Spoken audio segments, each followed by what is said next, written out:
warahmatullahi wabarakatuh.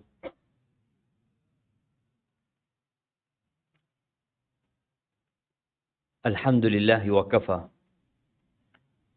Wassalatu wassalam ala nabiyil mustafa wa ala alihi wa ashabihi wa man iqtafa amma ba'd. Ahibbati fillah. Malam ini malam tanggal 1 Dzulqa'dah. Ada apa dengan bulan Dzulqa'dah? Mengingatkan kembali doa kalau melihat hilal. Mungkin malam ini atau besok kita akan kelihatan hilal bulan Dzulqa'dah. Nah, mana yang mahasiswa? Mau tanya. Bagaimana membedakan mahasiswa sama yang bukan mahasiswa, jemaah?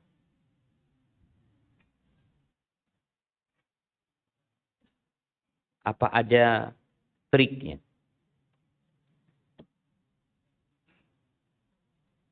Gimana? Pecinya beda. Tapi antum mahasiswa. Mahasiswa. Apa doa kalau ngelihat hilal? Oh, berarti bukan mahasiswa. Kalau mahasiswa tahu.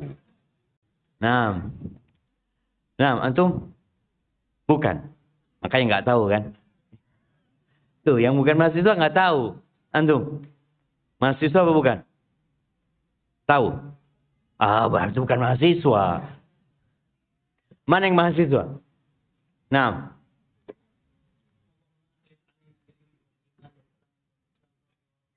Masya Allah. Nah, itu mahasiswa. Jadi bedanya mahasiswa sama orang awam, kalau mahasiswa bisa jawab. Allahumma ahillahu alaina. Ada riwayat bil yumni, ada yang mengatakan bil amni wal iman. Wassalamati wal islam, rabbi wa rabbukallah. Ada riwayat yang dhaif mengatakan Allahu Akbar, kita bertakbir ketika melihat hilal. Ini rutinitas jemaah. Sebagian mahasiswa anak tanya, antum pernah ngelihat hilal enggak? Enggak pernah, Ustaz. Kenapa? Karena dia setiap jalan ngelihat handphone. Jadi enggak pernah ngelihat hilal ya. Ada ciptaan Allah yang indah. Yang Allah Azza wa Jalla mengatakan walaqad zayyana as-samaa'a ad-dunya bimasabih. Kami menghiasi langit dunia itu dengan lampu-lampu.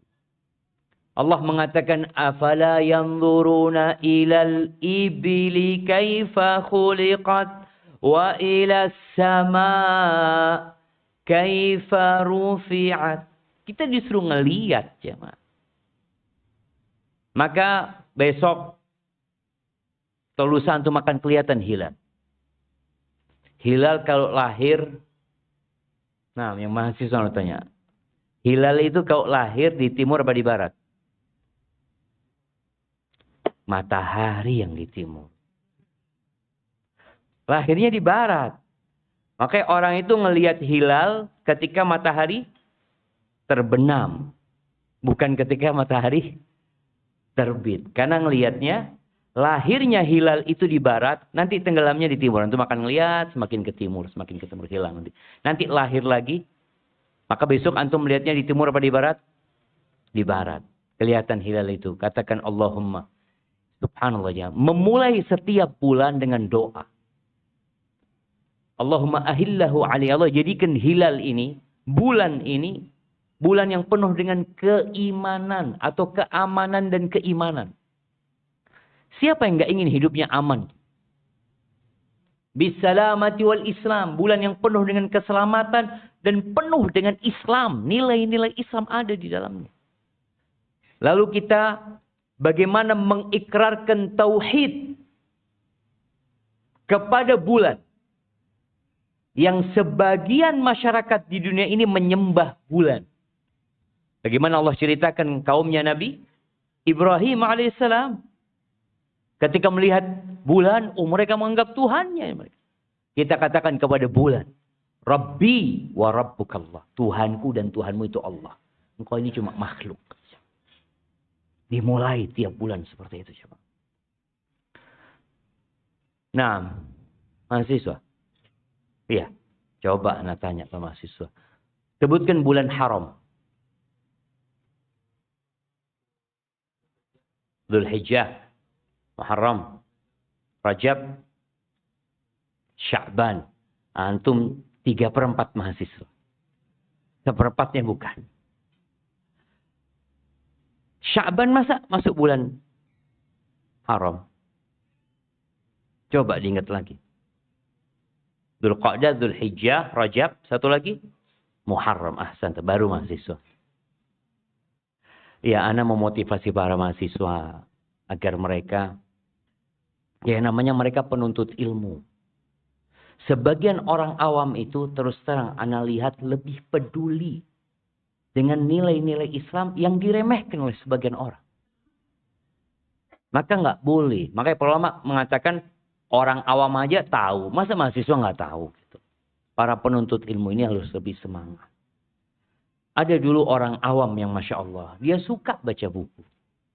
Yang ilmunya dengan dia baca buku, datang kajian, kadang-kadang melebihi para penuntut ilmu. Maka manfaatkan waktu yang muda-muda ini untuk benar-benar menuntut ilmu. Baik, barakallahu fiik. Di bulan Dzulqa'dah, bulan haram yang kita harus berhati-hati. Jangan sembarangan berbuat dosa. Jangan sembarangan berbuat dosa. Bulan ini bulan yang lebih dimuliakan dari bulan Syawal. Kita udah masuk ke bulan ini. Terkadang orang itu nggak ingin berbuat dosa. Tapi karena adanya kesempatan berbuat dosa, akhirnya dia berbuat dosa. Tapi ada orang yang ingin berbuat dosa, dan ada kesempatan berbuat dosa. Namun tatkala dia ingat sama Allah Azza wa Jal, dan ingat bahwasanya berbuat dosa di bulan ini nggak seperti di hari kemarin, maka dia berhenti berbuat dosa. Maka semoga informasi ini membuat sebagian yang ingin berbuat dosa berhenti. Dan kita perlu minta tolong sama Allah Azza wa Jalla.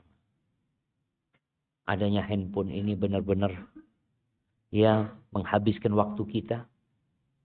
Setan itu kalau nggak bisa menggoda kita berbuat dosa, maka dia akan menggoda kita untuk banyak-banyak berbuat yang mubah. Gak apa-apa Ustaz. Nggak haram Ustaz. Iya. Tapi setan udah berhasil. Orang itu kalau kebanyakan yang mubah, lama-lama nyerempet ke yang haram. Lama-lama ke sana gitu. Atau kalau dia tetap di garis yang mubah, dia akan ketinggalan banyak yang sunnah. Karena waktunya lebih banyak dihabiskan untuk hal yang mubah.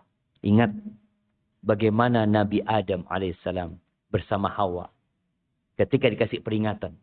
Inna hadha aduun lak. Dan ya Adam, ini musuhmu. Ini musuhmu. Fala yukhrijannakuma minal jannah fatashqa. Jangan sampai dia berhasil mengeluarkan kalian dari surga. Sengsara hidup kalian berdua. Pertanyaannya, berhasil nggak setan mengeluarkan Nabi Adam? Berhasil. Setan itu sabar. Ya. Sabar bang. Hari ini nggak bisa, besok anak godain. Besok terus. Sampai kata Nabi SAW, qilu fa inna syaitan la yaqil. Kalian tuh tidur siang. Setan tuh nggak ada ceritanya tidur siang. Mau istirahat, godain manusia capek, nggak ada ceritanya. Terus akan godain. Barakallahu fikum. Baik. Hibati fillah, kita masih ke bab yang berkaitan dengan nama ya. Karena terus terang masalah nama ini bukan masalah yang remeh. Ketika orang salah memberikan nama, boleh jadi anaknya hidupnya sengsara. Maka hendaklah memperhatikan. Baik, tafadhali dibaca.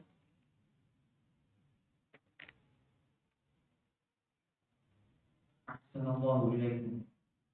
Alhamdulillah wassalatu wassalamu ala Rasulillah wa ala alihi wa sahbihi wa mawala. اللهم اغفر لشيخنا ولوالديه ولمشايخه وللحاضرين والمستمعين.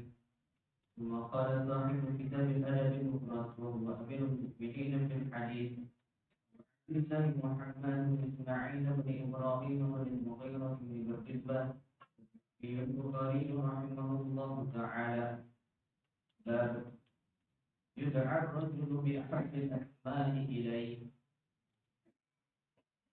حدثنا محمد بن أبي بكر المقدم قال حدثنا محمد بن عثمان القرشي قال حدثنا زياد بن معتز بن حنظلة قال الذي حنظلة بن المجيبية قال كان النبي صلى الله عليه وسلم يعجبه أن يدعى الرجل بأحب أسمائه إليه وأحب كناه. بارك الله فيكم. Bab yud'ar rajul bi ahabbil asma ilaihi. Orang itu dipanggil dengan nama yang paling dia sukai. Artinya ada orang yang punya beberapa nama. Boleh jadi nama itu nama-nama panggilan. Atau kalau sekarang memang namanya panjang. Hendaklah orang itu dipanggil dengan yang paling disukai sama orang itu. Kita lihat di masyarakat, nama ini kadang-kala dijadikan bulian. Anak punya anak perempuan namanya Maryam. Kadang-kala digodain sama kakaknya dipanggil ayam. Yam, ayam. Terjadi. Bagaimana ketika di sekolah? Ya antum pernah merasakan dulu ketika antum kecil. Ketika SD apa? Kadang-kala ada yang memanggil itu dengan nama yang kita nggak suka gitu. Dipendek-pendekin semau dia. Apa kadang-kala jamaah? Namanya bagus tapi panggilannya jelek. Hah? Siapa? Tafadhol. Qadir. Dipanggil? Kadir. Panggil Kadir. Iya, Abdul Qadir umpamanya dipanggil Kadir. Padahal dia nggak suka dengan panggilan tersebut. Maka hendaklah kita, subhanallah jamaah. Ketika orang itu orang soleh. Dan ruhnya dibawa ke langit. Maka dia akan disebut dengan nama terbaik dia di bumi. Tapi kalau dia orang yang jahat, yang banyak dosa. Ketika dibawa ke langit, dia akan dipanggil dengan nama terburuk dia. Sebagai bentuk hukuman buat dia. Panggilan ini berdampak kepada jiwa. Orang itu kalau dipanggil dengan nama yang bagus, dia mah seneng. Dan dia akan suka sama antum. Tapi kalau dia dipanggil dengan nama yang jelek, maka kadang-kadang dia noleh sambil cemberut. Nanti dia nggak suka. Makanya pernah anak ke Surabaya, ada satu kawan dipanggil Fulan Kambing. Banyak ngomong, Ustaz, ada Fulan seneng, Ustaz. Dipanggil Fulan Kambing ini seneng. Syuf, tunggu anak tanya. Anak mau tanya langsung sama orangnya. Antum seneng enggak? Nggak suka, Ustaz. Kadang-kala karena sudah jadi panggilan. Kadang-kala dia ketawa-ketawa bukan karena seneng. Senep. Ketawa itu nahan sakit. Maka hendaklah kita berusaha jamaah untuk menyebarkan kegembiraan di diri saudara kita. Ketika Nabi SAW ditanya, ahabbul a'mal ilallah sururun tudkhiluhu ila muslim. Apa sih amalan yang paling dicintai Allah Azza wa Jalla? Kegembiraan yang engkau transfer ke hati seorang muslim. Apa nggak bisa antum? Sekedar membuat dia gembira. Kalau dia punya kunyah, dipanggil dengan kunyah yang paling bagus yang dia suka. Walaupun di sini sebenarnya hadis yang disebutkan dhaif secara sanadnya. Imam Bukhari mengatakan telah mengajarkan kepada kami Muhammad bin Abi Bakar al-Maqdami. Qala haddatsana Muhammad bin Utsman al-Qurashi. Dia berkata telah mengajarkan kepada kami Ziyal bin Ubaid bin Hanzalah. Qala haddatsani jaddi Hanzalah bin Hidhyam. Qala kana Nabi SAW. Nabi SAW yu'jibuhu an yud'ar rajulu bi ahabbi asma'ihi ilaih. Nabi itu suka kalau orang itu dipanggil dengan nama yang paling dia sukai. Wa ahabbi kunah, dengan kunyah yang paling dia suka. Kadangkala ada kawan kita yang sudah hijrah, yang diganti namanya. Kita tahu dengan nama lama dia.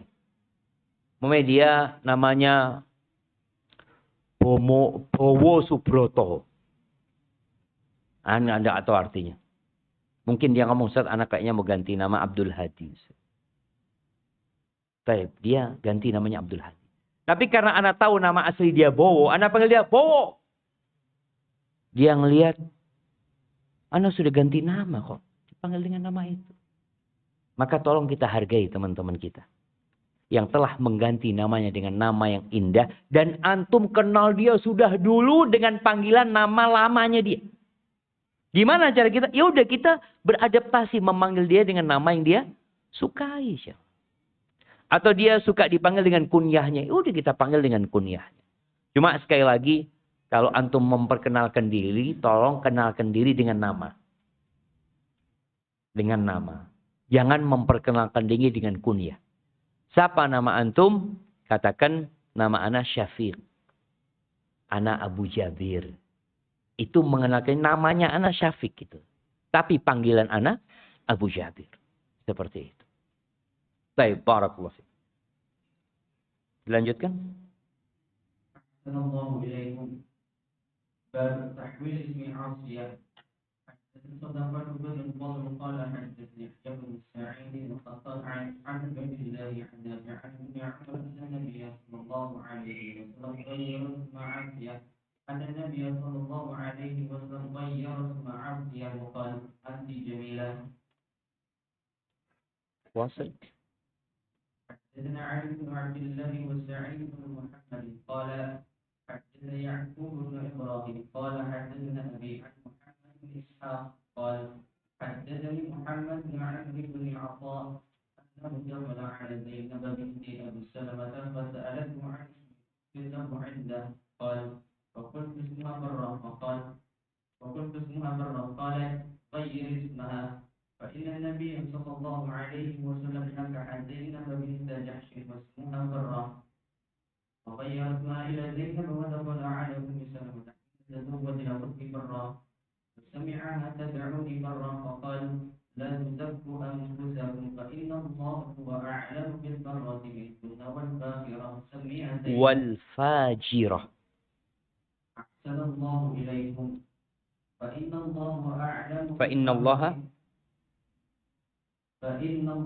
هو أعلم بالبرة منكن والفاجرة سميها زينب.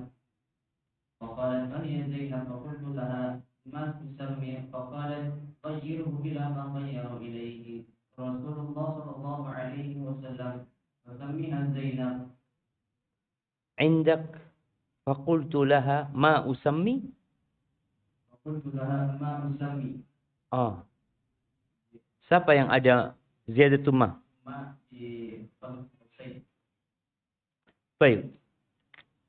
Barakallahu fiik. Ini tentang mengganti nama orang Asiyah. Asiyah itu artinya pelaku kemaksiatan. Asiyah. Kalau laki al-as.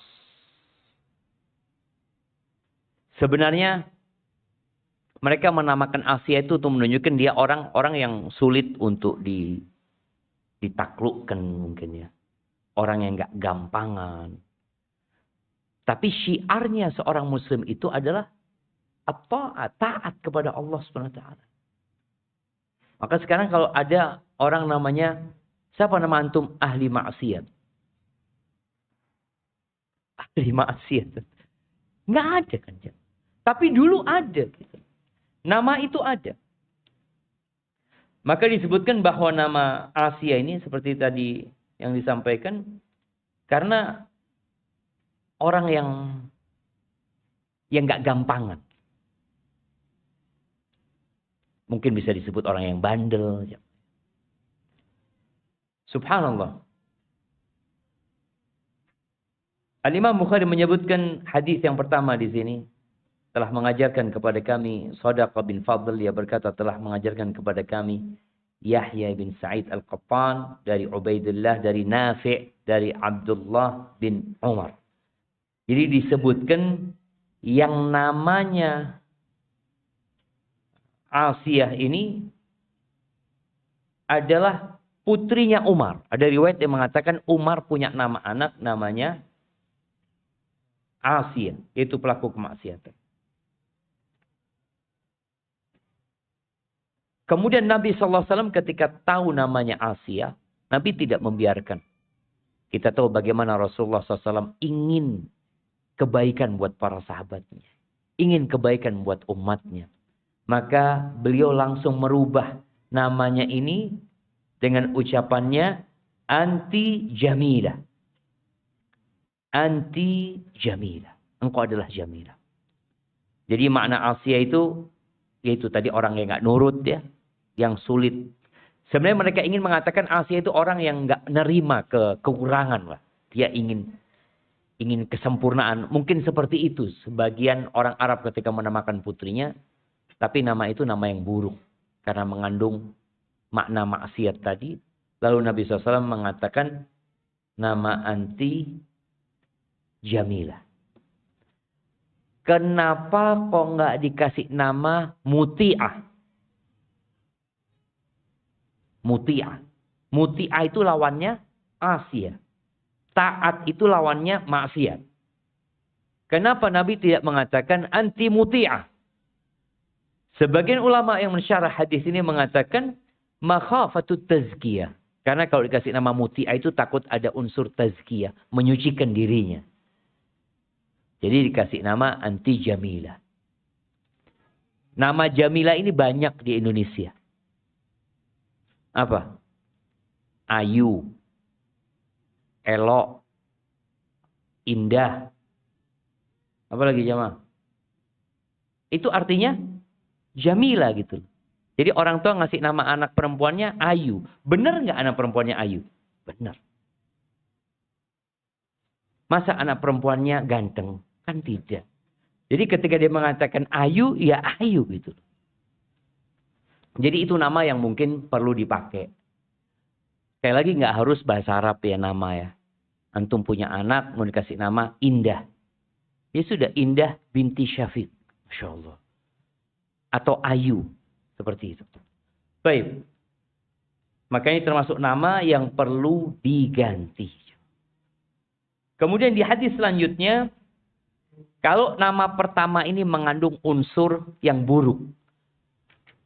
Ada unsur kemaksiatan. Nama yang kedua yang diganti sama Nabi SAW.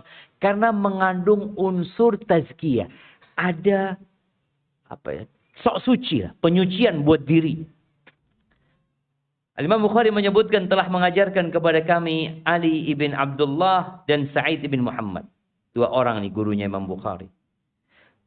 Qala haddatsana Ya'qub ibn Ibrahim telah mengajarkan kepada kami. Ya'qub ibn Ibrahim dia berkata telah mengajarkan kepada aku ayahku dari Muhammad ibn Ishaq. Qala haddatsani Muhammad ibn Amr ibn Atha telah mengajarkan kepada aku Muhammad bin Amr bin Atha. Disebutkan dia adalah orang yang thiqah ya. Dari kalangan tabi'in. Baik. Dia bercerita. Annahu dakhala ala Zainab binti Abi Salamah. Bahwa si Muhammad bin Amr ini datang ke rumahnya Zainab putrinya Abu Salamah. Zainab ini anak tiri Nabi SAW. Bukan anak tiri, anak istrinya Nabi. Apa ya? Anak istri namanya anak tiri. Nabi SAW menikah dengan Ummu Salamah. Ummu Salamah punya 3 anak. Yang terkecil itu Zainab ini.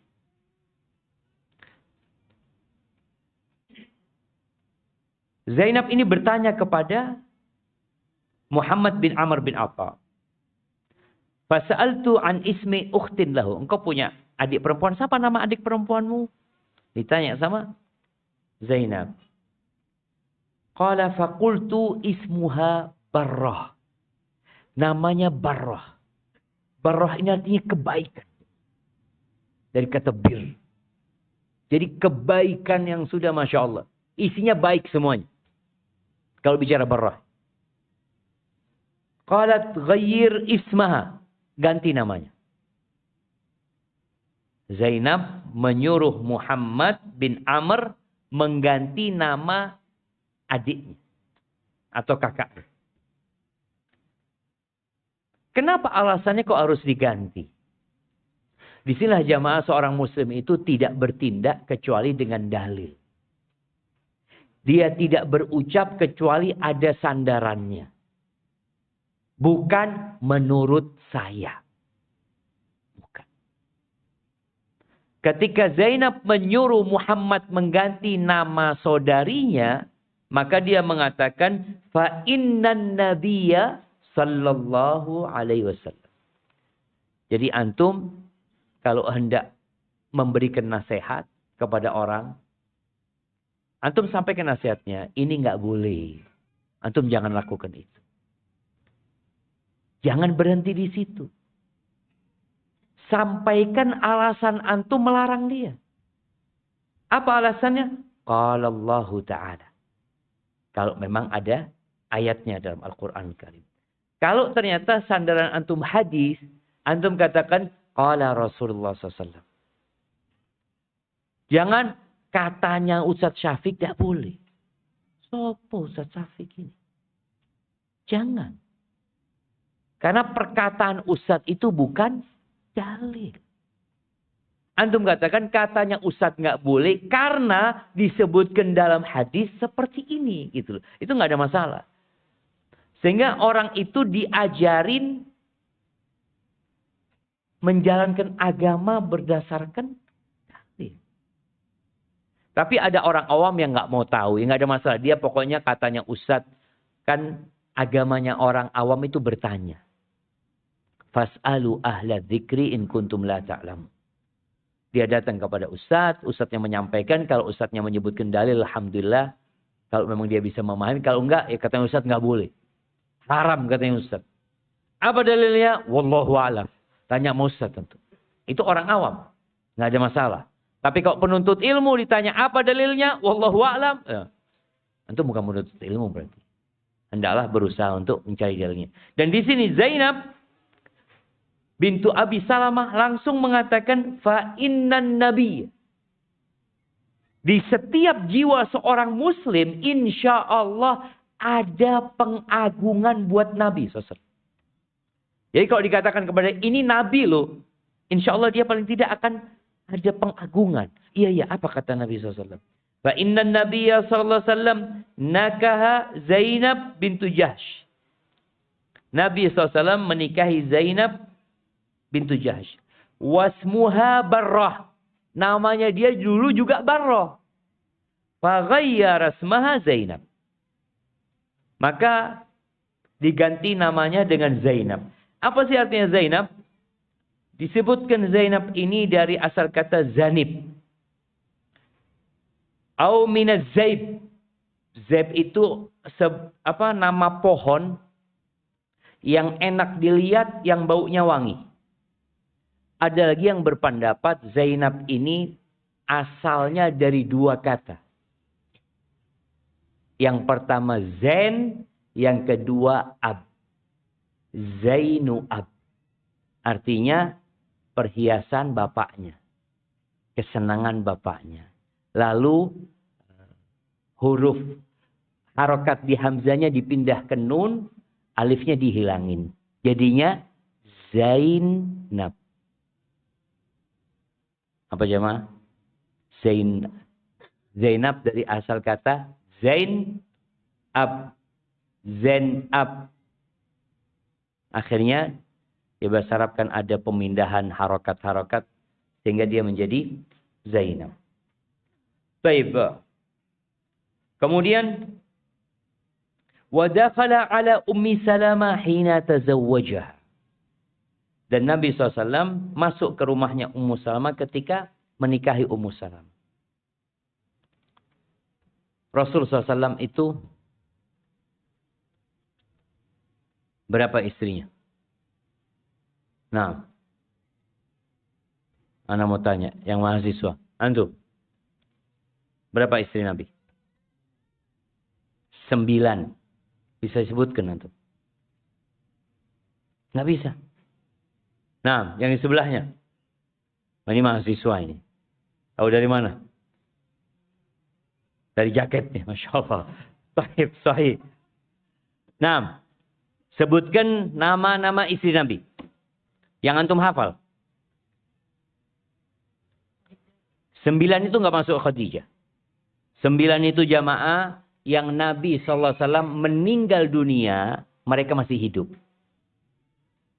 Jadi Nabi SAW meninggal dunia, meninggalkan berapa istri? 9. Istrinya Nabi, yang Nabi kumpul sama mereka itu 11. Berarti 2 meninggal sebelum Nabi SAW meninggal dunia. Yang 2 meninggal ini, yang pertama Khadijah radhiyallahu taala anha, yang kedua Zainab binti Khuzaimah. Sekarang pertanyaannya yang 9 antum sebutkan. Aisyah,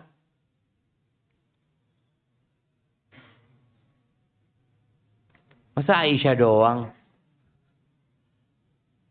Aisyah, baik, yang di sebelahnya. Ummu Salamah, ini Ummu Salamah. Baru saja kita baca hadisnya Ummu Salamah. Baik, yang ketiga.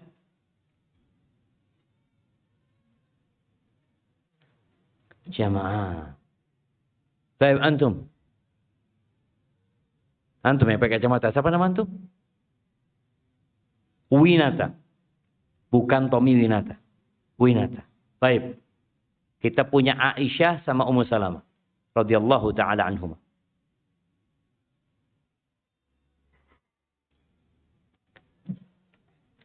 Ahibati fillah. Tolong antum baca sejarah Nabi SAW. Kemudian perjalanan hidup istri-istrinya. Lalu 10 sahabat yang dijamin masuk surga. Kita itu krisis tauladan. Krisis idola. Makanya sekarang orang itu terus menciptakan idola-idola bohongan. Fiksi, mereka bukan idola. Kalaupun mereka idola keburukan. Makanya kalau seorang muslim ditanya istri-istri Nabi nggak tahu. Tapi ditanya artis Korea tahu. Bahaya. Baik. Yang pertama Aisyah radhiyallahu ta'ala anha. Kemudian Saudah bintu Zam'ah. Tulis untuk jamaah. Enggak, Ustaz, anak punya ingatan kuat. Lupa nanti ya. Baik. Kemudian Ummu Salamah. Kemudian Zainab. Ini yang disebutkan di sini nih, ada Zainab. Jadi kita baca ada Zainab, jamaah. Zainab bintu Jahsh. Kemudian ada Ummu Habibah. 5 udah. Baik. Kemudian ada Hafsah, putrinya Umar bin Khattab. Ummu Habibah ini putrinya siapa? Putrinya Abu Sufyan. Bayangkan Nabi SAW, mertua Abu Sufyan itu mertuanya Nabi. Sallallahu alaihi wasallam. Dan bagaimana cintanya putrinya Abu Sufyan kepada Nabi SAW. Subhanallah. Antum baca. Ketika Abu Sufyan pada tahun ke-8 Hijriah itu datang ke kota Madinah. Untuk memperbaiki perjanjian yang sudah dirusak sama mereka. Masuk ke rumahnya Ummu Habibah. Ketika masuk ke rumahnya Ummu Habibah langsung melipat kasurnya Nabi SAW. Atau sejadahnya Nabi, lipat sama dia. Ditarik sama Ummu Habibah. Kata Abu Sufyan, Ananda, kenapa engkau lipat itu, kata dia.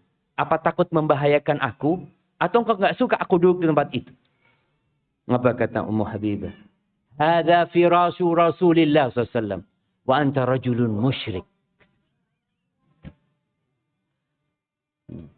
Dilipat sama dia. Tuh anak bagaimana cintanya sama Nabi SAW. Kata bapaknya, laqad asabaki ba'di syarrun. Engkau setelah aku kayaknya kena, ya nggak bener engkau Ananda, kata dia. Iya, seperti itu zaman. Itu Ummu Habibah. Baik. 5 apa 6? 6 ya sama? Sama siapa? Hafsah. Kemudian yang ke-7. Safiyah binti Huyai. Yang ke-8. Juwairiyah. Yang ke-9, Maimunah bintul Harith. Maimunah bintul Harith. Jadi Nabi SAW meninggal dunia, istrinya yang masih hidup berapa? 9. Yang mati, makanya kalau antum baca 11, yang 2 itu siapa? Khadijah sama Zainab binti Khuzaimah. Barakallahu fiik. Baik. Ummu Salamah ini, antum baca ceritanya Ummu Salamah, bagaimana dia memiliki suami yang sangat mencintainya.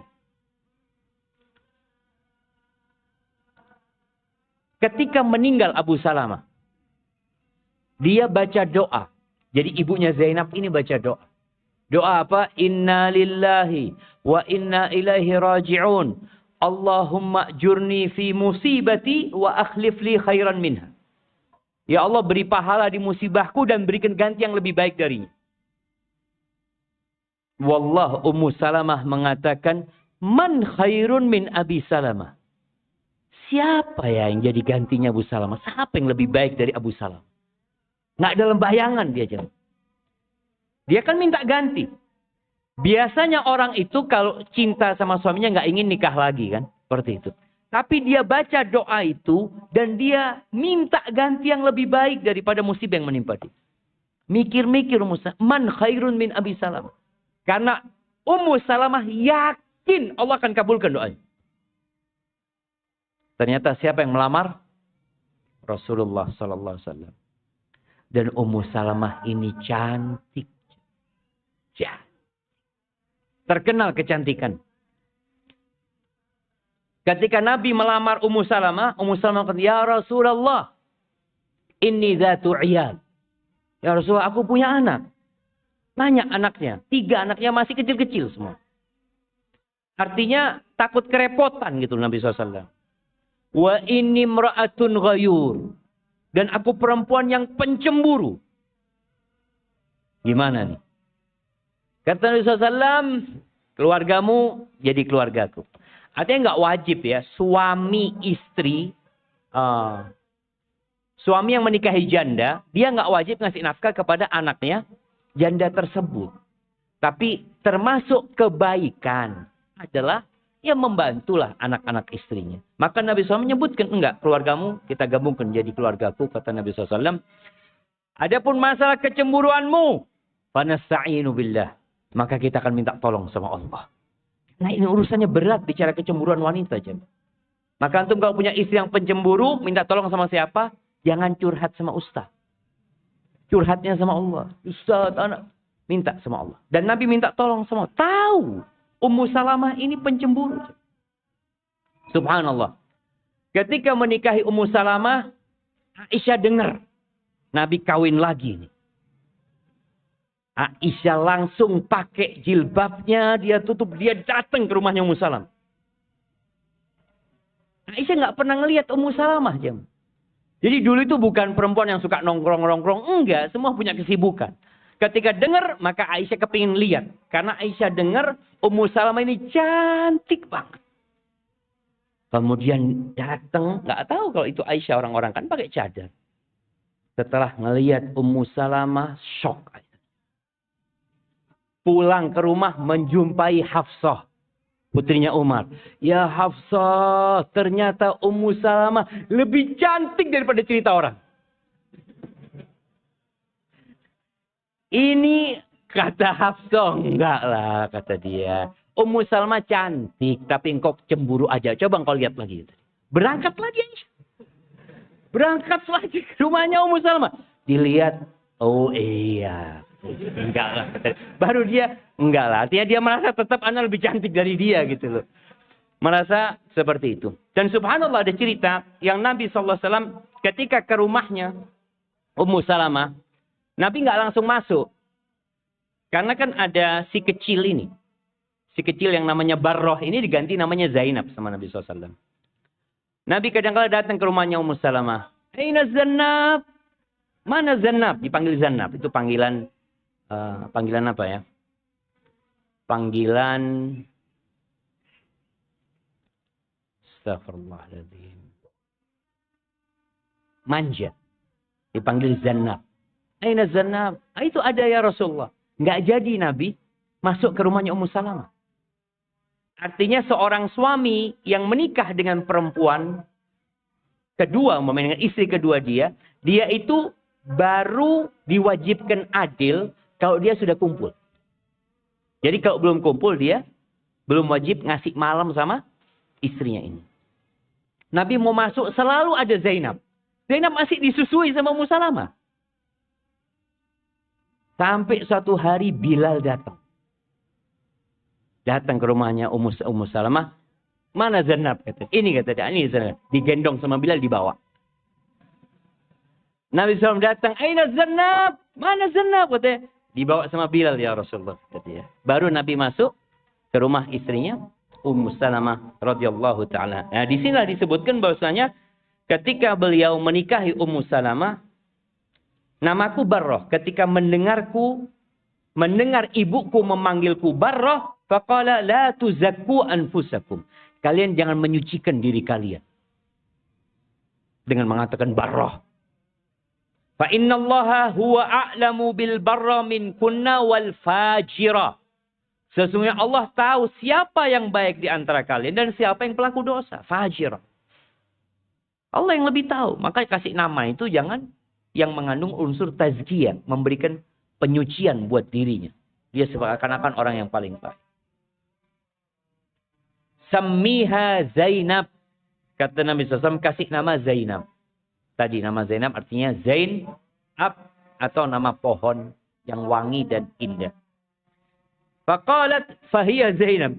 Kata Muhammad, ya udah namanya Zainab kalau gitu sekarang. Mulai saat itu dipanggil Zainab. Faqultu laha, lalu Muhammad bin Amr bin Atha ini tanya, usammi atau ma usammi, terus adikku ini atau saudariku ini aku kasih nama siapa? Faqalat, katanya Zainab, ghayyirhu ila ma ghayyara ilaihi Rasulullah SAW, fasammiha Zainab. Udah, engkau ganti seperti nama yang Nabi ganti. Kasih nama Zainab. Jangan cari nama lain sudah. Gitu.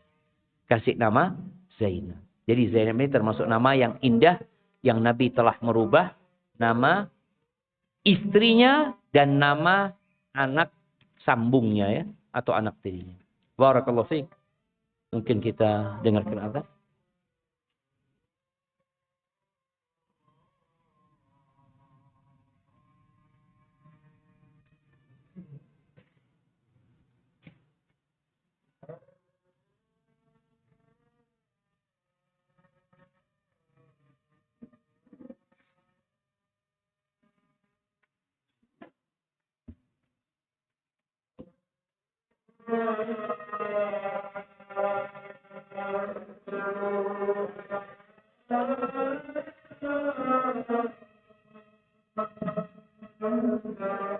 Allah.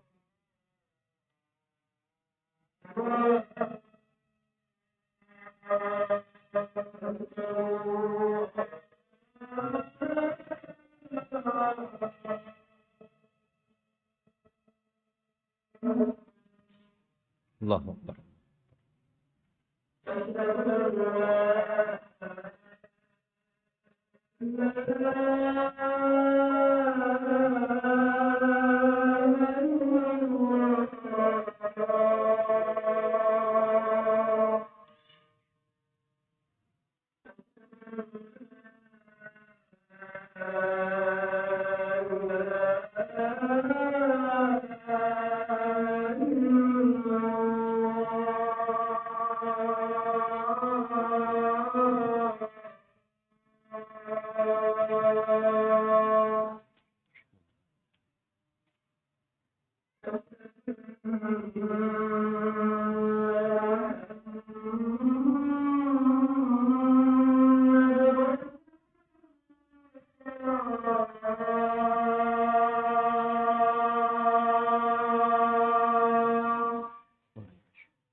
Allahumma salli wa sallim ala Muhammad.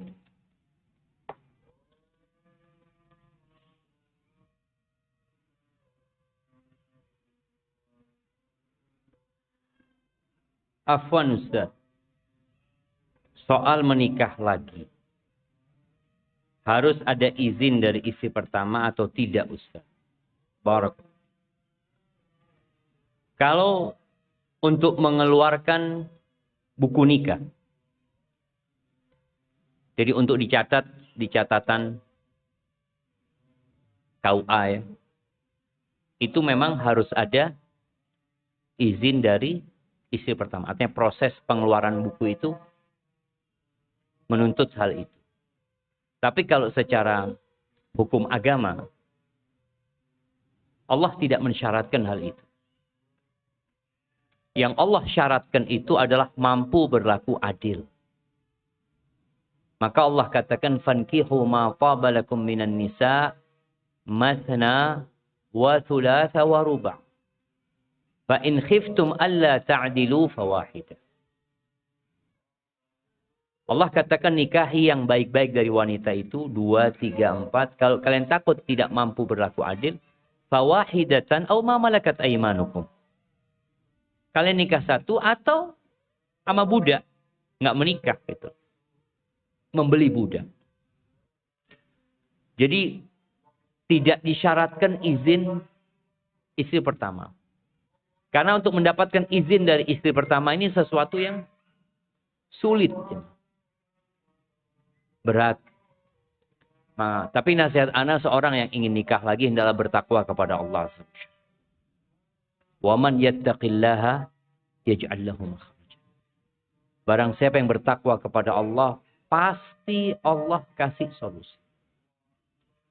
Sebagian orang mengatakan kalau mau nikah lagi tuh ya nekat, katanya. Bukan nekat, bertakwa kepada Allah. Laksanakan perintahnya, perbanyak doa. Sejatinya hati wanita itu di tangan Allah Azza wa Jalla. Ingat Nabi SAW ketika Ummu Salmah mengatakan, aku seorang yang pencemburu ya Rasulullah. Apa kata Nabi SAW? Kita akan minta tolong sama Allah untuk urusan itu. Maka hendaklah para laki-laki menjadi orang yang bertakwa kepada Allah. Dan tidak melangkah kecuali sudah benar-benar Allah berikan petunjuk buat dia. Barakallahu fikum.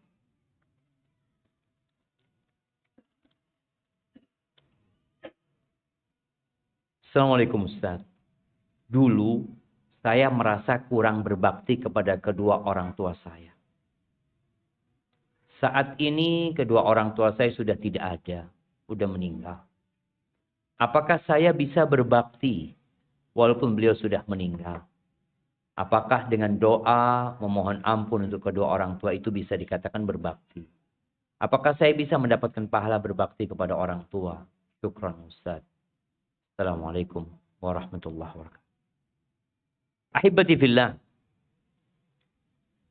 Muslim itu berbakti kepada orang tua bukan ketika orang tuanya di hadapan dia. Muslim berbakti kepada orang tua sepanjang waktu, sepanjang masa, bahkan ketika orang tuanya sudah meninggal dunia. Kita itu berbakti bukan pura-pura. Ada anak yang karena ada abahnya pura-pura baik sama abahnya. Nanti di luar abahnya dia ribain. Abahnya dia jelek-jelekin. Nggak boleh.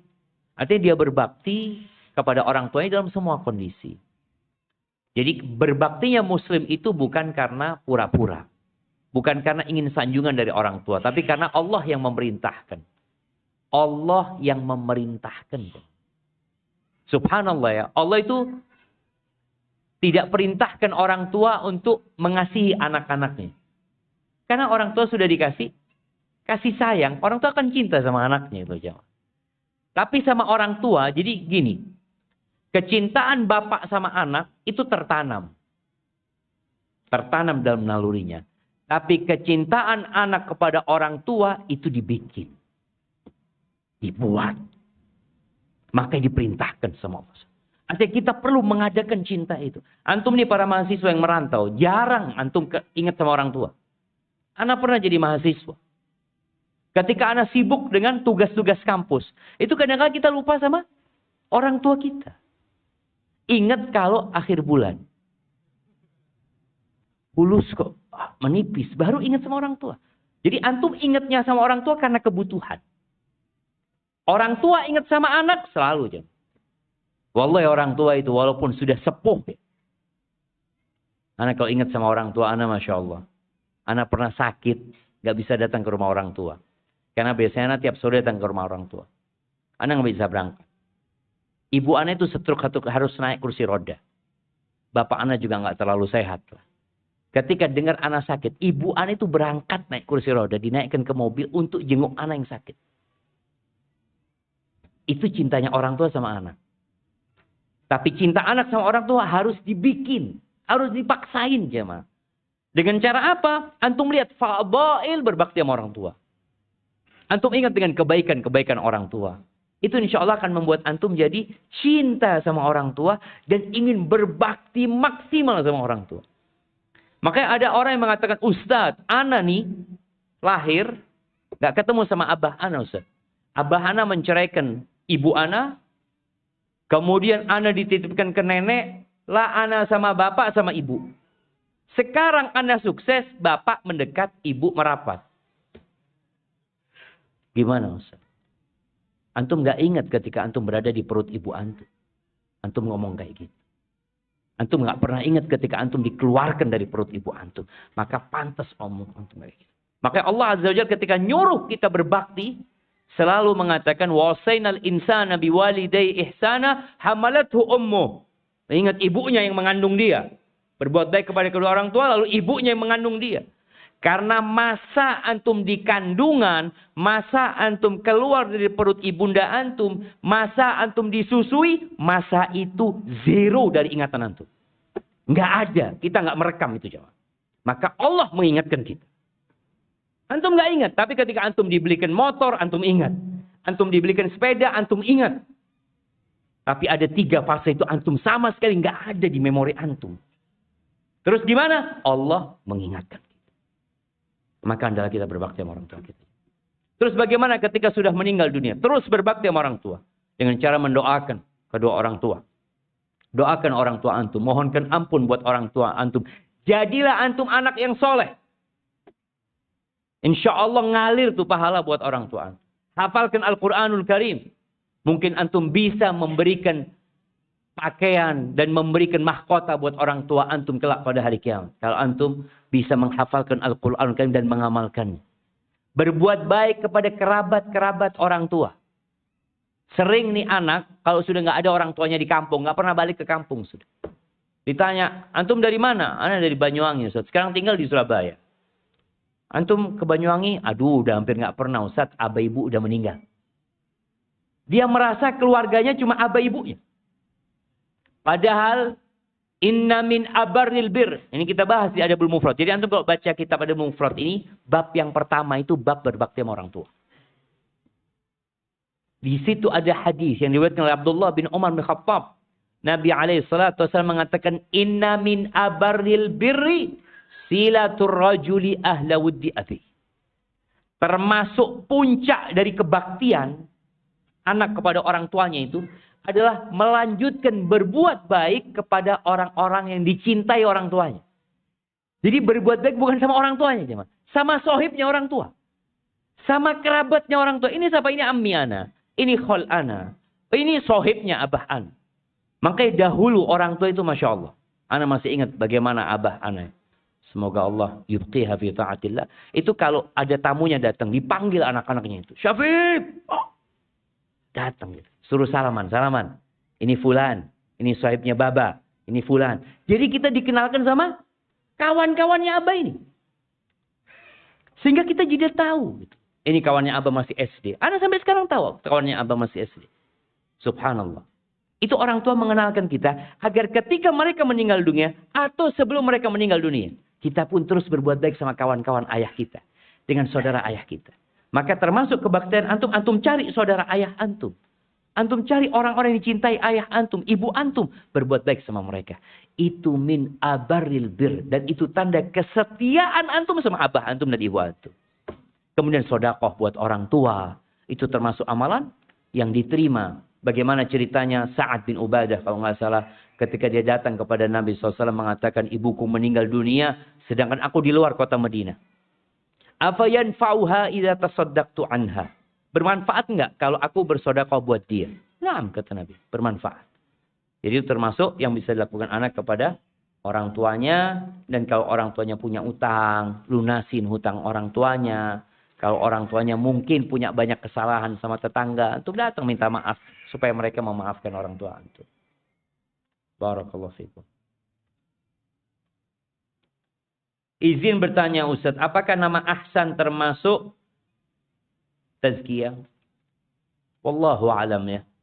Yang Nabi ajarkan ada di bab selanjutnya itu Nabi SAW memberi nama anak cucunya siapa? Hasan, Husain. Ada lagi Muhsin atau Muhassin. Jadi apakah Ahsan? Mungkin enggak ya. Ahsan ini enggak termasuk. Ada tazkiyah di sana.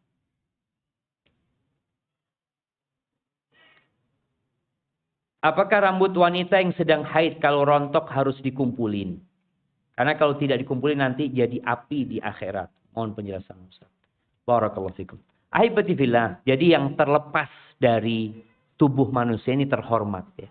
Jangan sembarangan dibuang. Kuku kita umpamanya, rambut ya. Jangan dibuang ya sembarangan. Dan itu juga bisa dijadikan alat untuk sihir ya. Orang itu menyihir dengan rambutnya orang. Jadi bicara dikumpulin, bukan orang yang head aja jamaah. Ya rambutnya orang yang rontok dibuang di tempat yang kalau bisa tadi tidak dihinakan ya. Seperti itu. Jadi kalau dikatakan nanti bisa menjadi api neraka, wallahu alam, ana nggak tahu.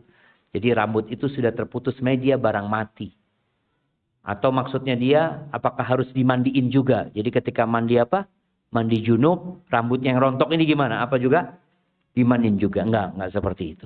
Jadi silahkan rambutnya itu mau dikumpulin, mau dibuang di tanah umpamanya, atau kuku antum buang di tempat yang aman. Karena itu bisa menjadi bahan-bahan sihir sebenarnya dari orang. Tapi kalau akan jadi api neraka, anda nggak pernah tahu hadisnya. Itu mungkin dapat anda sampaikan. Kurang lebihnya mohon maaf. Wassalamualaikum warahmatullahi wabarakatuh. Assalamualaikum warahmatullahi wabarakatuh.